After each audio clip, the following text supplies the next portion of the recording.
राम राम आप सभी को। कैसे हैं आप सब? आई विश आप सब बहुत अच्छे होंगे। और आज का जो किस्सा है वो हमारे साथ राघव भाई ने शेयर करा है इंस्टाग्राम पे। और अगर आपके पास भी कोई हॉरर किस्सा है जो कि आप मेरे साथ शेयर करना चाहें तो मेरे यहाँ पे इंस्टाग्राम का हैंडल आ रहा होगा, डिस्क्रिप्शन में लिंक है, आप लोग मुझे इंस्टाग्राम पे फॉलो कर सकते हैं और अपना हॉरर किस्सा मेरे साथ शेयर कर सकते हैं। तो टाइम को और ज़्यादा वेस्ट ना करते हुए सीधा वीडियो को स्टार्ट करते हैं।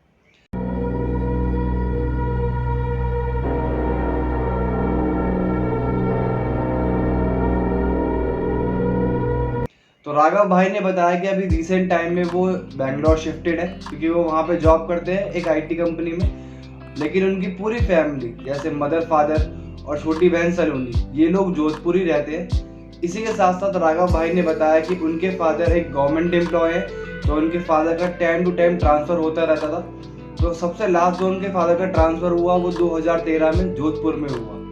नया शहर, नए लोग, लेकिन उनको वहाँ पे सेटल होने में ज़्यादा टाइम नहीं लगा क्योंकि वहाँ के लोग काफ़ी अच्छे नेचर के, काफ़ी अच्छे फ्रेंडली हैं।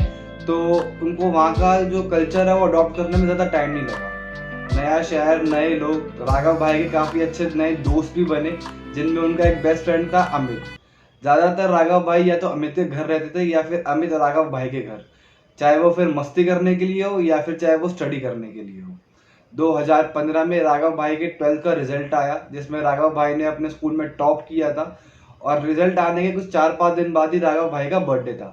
तो फैमिली ने सोचा कि 12th के रिजल्ट की पार्टी और उनके बर्थडे की पार्टी दोनों एक साथ ही की जाए। उनके बर्थडे वाले दिन फैमिली ने एक पार्टी अरेंज करी जिसमें राघव भाई ने अपने दोस्तों को इनवाइट किया और फैमिली ने अपने अड़ोसी पड़ोसियों को। सब आए, सब कुछ बहुत अच्छा चल रहा था कि राघव भाई ने ध्यान दिया कि उनको कहीं भी अमित दिखाई नहीं दे रहा था क्योंकि अमित तो अभी केक कटिंग के टाइम पे राघव भाई के साथ ही था। तो राघव भाई अमित को ढूंढते हुए पूरे घर में घूमे और घूमते घूमते वो छत पे पहुंच गए। छत पे जब वो पहुंचे तो उन्होंने वहां पे देखा कि सलोनी और अमित दोनों आपस में लड़ रहे हैं किसी बात को लेके। जैसे उन्होंने राघव भाई को देखा वो शांत हो गए। तो राघव भाई उनके पास गए कि क्या हुआ, तुम दोनों लड़ क्यों रहे हो?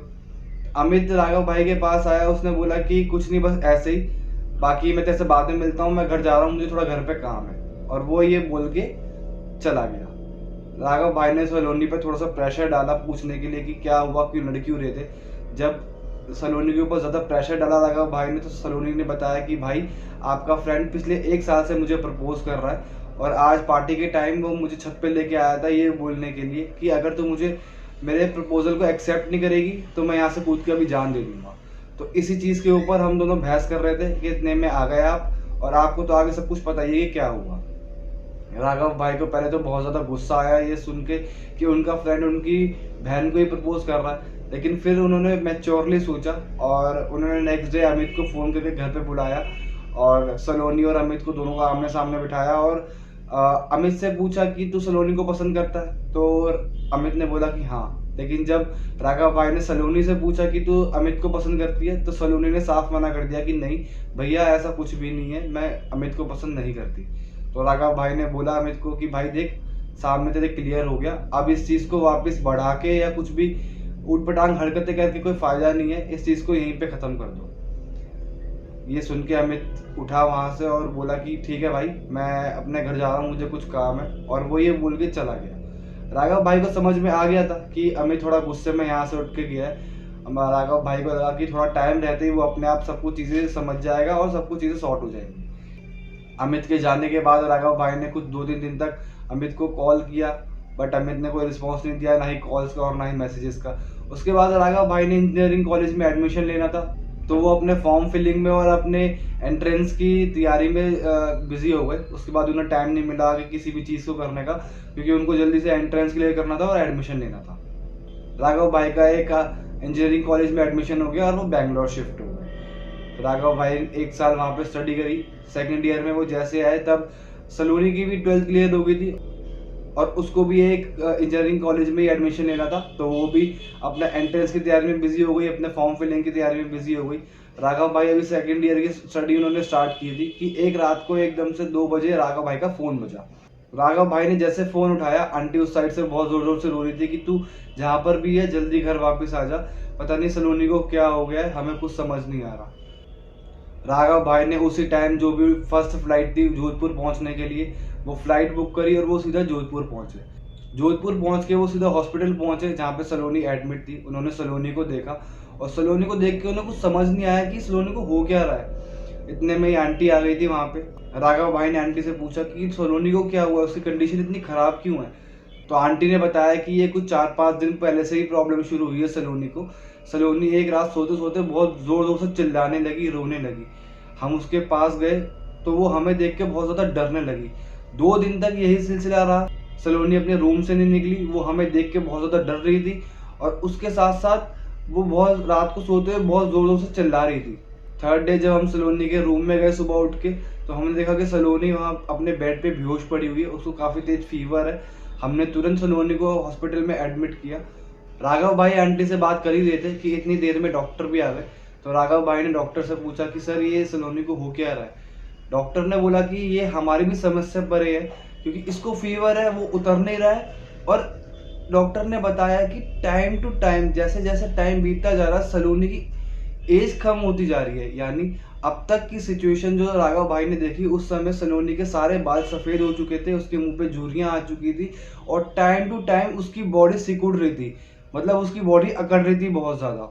जो कंडीशन एक 70-75 साल के बूढ़े की होती है, वो कंडीशन इस समय सलोनी की थी। किसी को कुछ समझ नहीं आ रहा था कि ये हो क्या रहा है सलोनी के साथ। डॉक्टर ने भी यही बोला कि टाइम टू टाइम जैसे टाइम बीतता जा रहा है सलोनी और ज़्यादा चेंज होती जा रही है। ऐसा लग रहा है कि वो बूढ़ी होती जा रही है टाइम टू टाइम। डॉक्टर ने बोला हम तो पूरी कोशिश कर रहे हैं कि हमें पकड़ में आए, हमें पता चले कि सलोनी के साथ हो क्या रहा है, लेकिन कुछ भी पता लगाना, कुछ भी इंफॉर्मेशन निकालना इम्पॉसिबल होता जा रहा है टाइम टू टाइम हमारे लिए भी।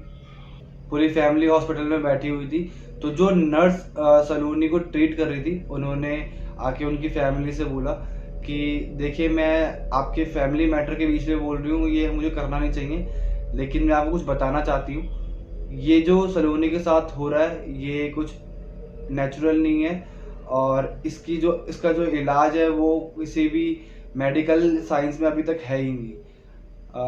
आप एक काम कीजिए, आप सलोनी को यहाँ से डिस्चार्ज करवा के अपने घर ले जाइए और किसी तांत्रिक बाबा को बुलाइए ताकि वो सलोनी का झाड़ा लगा सके या देख सके सलोनी के साथ हुआ क्या है, क्योंकि ये चीज़ नेचुरल नहीं है जो भी सलोनी के साथ हो रही है। तो घर वालों ने सोचा कि जब हमने सब कुछ कर ही लिया तो ये भी करके देख लेते हैं। उन्होंने सलोनी को डिस्चार्ज करवाया, वो घर ले गए।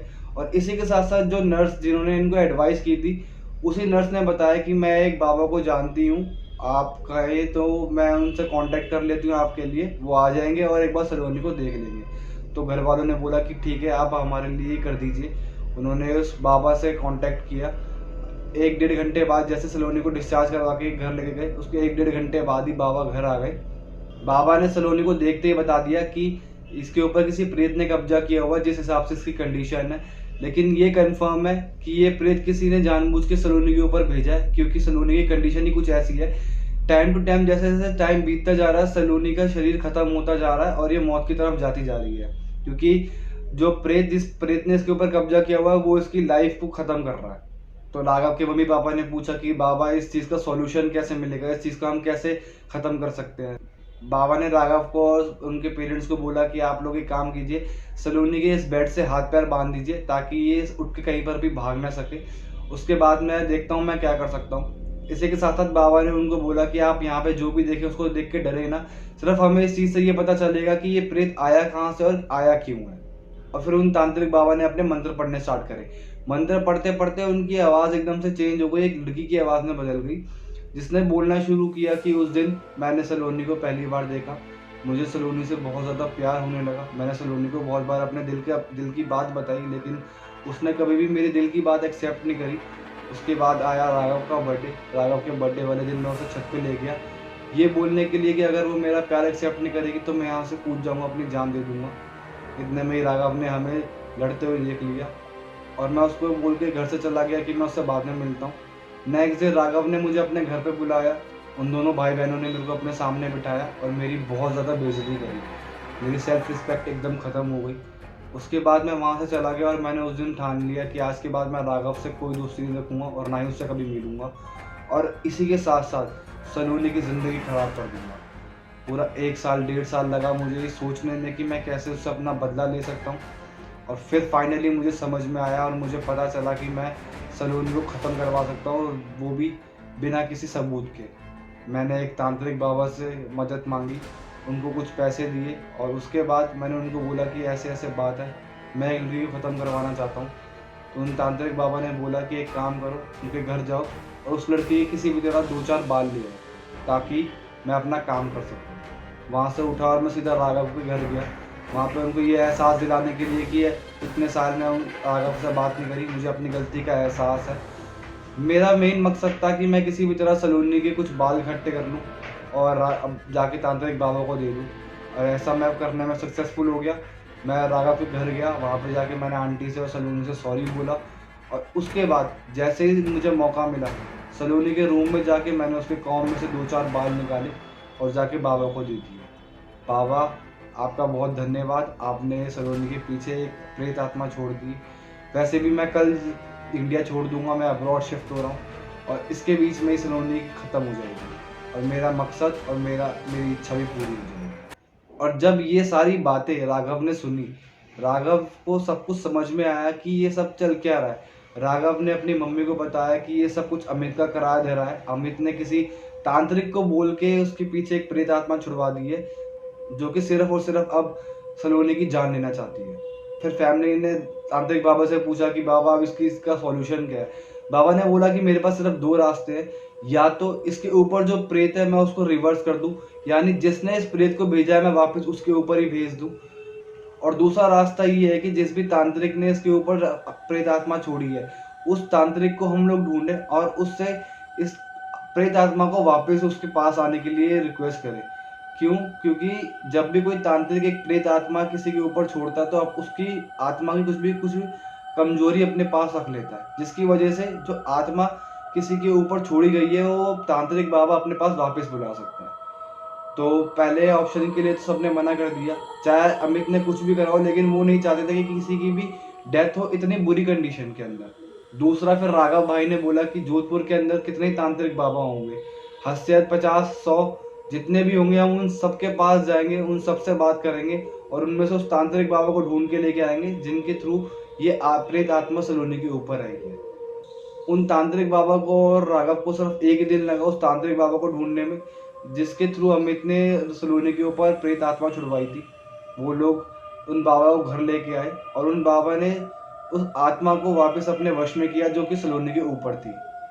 इसके बाद सलोनी की धीरे धीरे कंडीशन वापस नॉर्मल होने लगी, उसके जो सफ़ेद हो गए थे बाल वो वापस ब्लैक होने लगे, उसके जो स्किन मुरझा गई थी, उसकी जो झुर्रियाँ पड़ गई थी वो सब कुछ नॉर्मल होने लगी, उसकी जो बॉडी अकड़ गई थी वो वापस नॉर्मल होने लगी, और धीरे धीरे थोड़ा टाइम लगा लेकिन सलोनी वापस नॉर्मल हो गई। तो आज के लिए बस इतना ही। अगर वीडियो आपको पसंद आई हो तो वीडियो को लाइक कीजिए, कमेंट कीजिए, शेयर कीजिए अपने फैमिली फ्रेंड्स के साथ। तब तक के लिए जय हिंद, जय श्री राम।